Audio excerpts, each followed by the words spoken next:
안녕하세요. 반갑습니다. 오늘은 지난 시간에 이어서 대용차에 대해서 알아보겠습니다. 자, 그렇다면 대용차와 차의 차이점은 무엇인지 간략하게 한번 소개를 해드리겠습니다.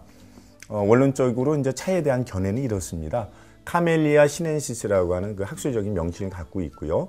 우리말로 하면 이제 동백과에 속하는 다년생 식물의 잎으로 만든 것만이 차라고 합니다. 그렇다면 또 의문을 갖게 되는 게 있는데요. 그렇다면 녹차, 또 보이차, 뭐 우롱차, 또 홍차 이런 것들이 있는데 그럼 그런 것과 좀 전에 말씀드린 차와의 관련성에 대해서도 궁금하게 생각하시는데요.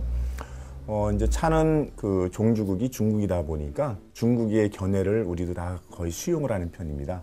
그래서 현대 중국에서는 6대 다류라고 하는 것이 있는데요. 자, 그렇다면 제조 방법과 또 차나무의 품종이 나라마다 조금씩 차이가 있습니다. 따뜻한 지역에서 자라는 차나무 같은 경우는 키도 굉장히 크고요.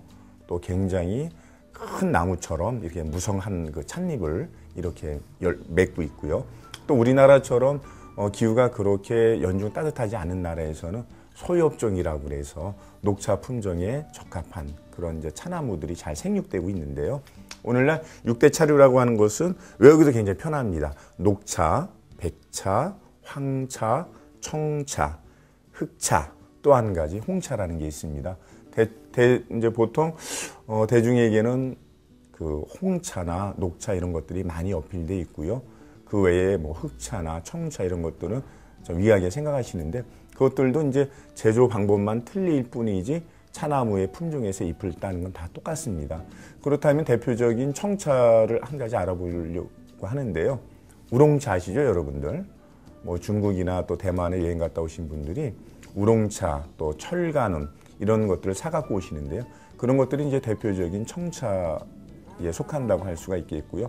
홍차는 뭐 여러분들이 잘 아시는 것처럼 주변에서 쉽게 구해서 드실 수 있으니까 별도의 설명을 생략하겠습니다. 그렇다면 흑차의 대표적인 것은 보이차가 흑차에 속할 수가 있겠고요. 또 황차 이런 것들은 녹차를 잘 발효시킨 그런 차나무의 잎을 우리나라에서는 황차라고 하는데 중국에서는 군산은침이라고 해서 그런 것들이 대표적인 황차라고 할 수가 있겠습니다.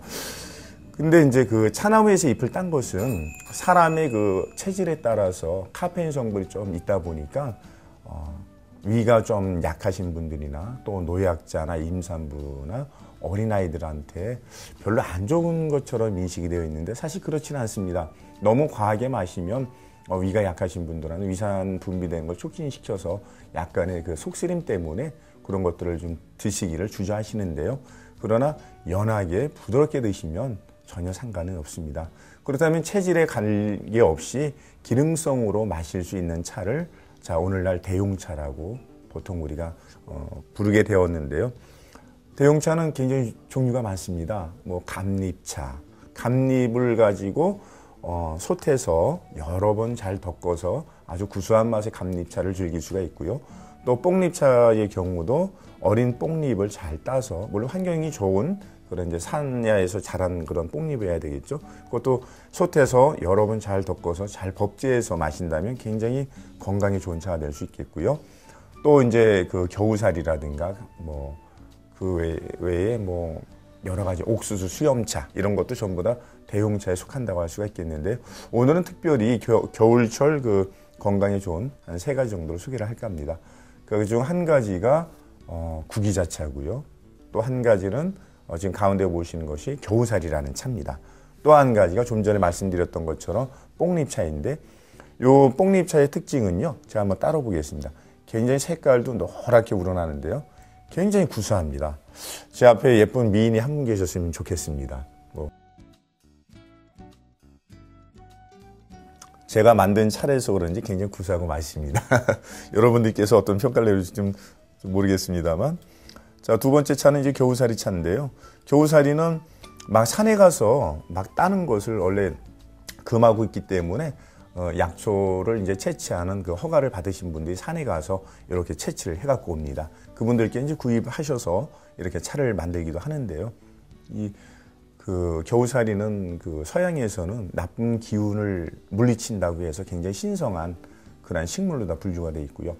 기생식물 또는 착생식물이라고도 하는데 뽕나무에서 또는 그 참나무 이런 데서 그 겨울에 등지를 틀고 있죠. 그래서 그것을 채취를 잘 해서 잎과 그 가는 가지 또 굵은 가지를 이렇게 분류를 해가지고요. 솥에서 녹차 만들듯이 여러 번 이렇게 덮어내면 굉장히 구수하고 특히 관절과 항암 효과가 굉장히 뛰어나다고 합니다. 자, 세 번째로는 구기자차인데요. 우리 가까운 이웃에 그 청양이 있죠. 청양에서 유기농으로 재배한 그 구기자라고 합니다.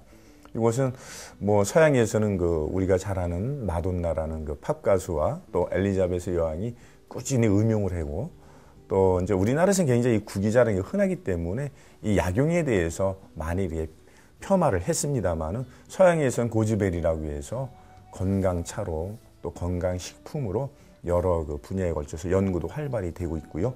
굉장히 반응이 좋은 그런 차입니다. 자, 이번 시간에는요, 이렇게 대용차에 대해서 알아보셨는데 여러분들도 이러한 것들을 쉽게 구하셔서 자기 이제 기능에 맞춰서 이렇게 음용을 하신다면 번거롭지 않게 녹차와는 달리 그냥 끓는 물만 부면 아니면 같이 뭐 주전자에 끓여도 되고요. 손쉽게 우려 드실 수 있기 때문에 겨울철 가족들의 건강을 지킬 수 있는 좋은 차라고 생각이 됩니다. 고맙습니다.